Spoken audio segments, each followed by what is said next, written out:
గొప్పనైనటువంటి దివ్యమైనటువంటి ఆభరణాలను ఇప్పుడు స్వామివారికి అమ్మవారికి సమర్పించబోతున్నారు.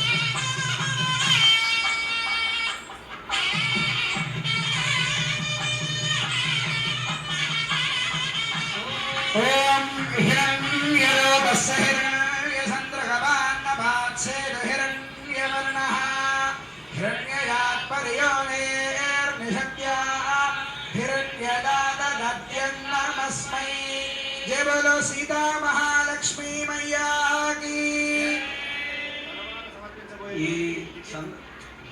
తర్వాత సమర్పించబోయేటువంటి ఆభరణము రామమాడ అని చెప్పేసి అంటారు.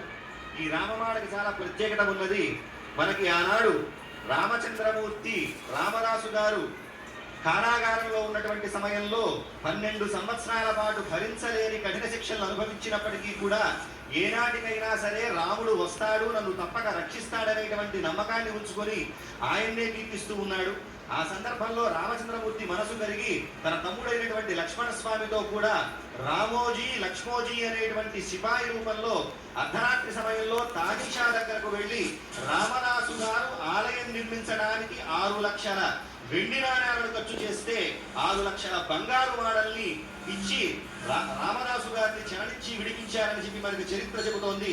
ఆ చరిత్రకు సాక్ష్యంగా నిలిచేటువంటి రామమాడ ఒక పక్క రామచంద్రమూర్తి యొక్క పట్టాభిషేక ముద్ర, వెనక పక్క హనుమంతుని ముద్ర ఉన్నటువంటి ఆ రామమాడను నలుదిక్కులా చూపిస్తున్నారు.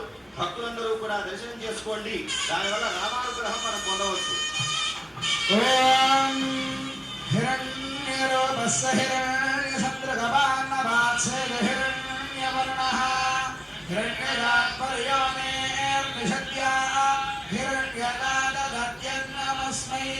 జయ బోలో రామానుజ స్వామికి.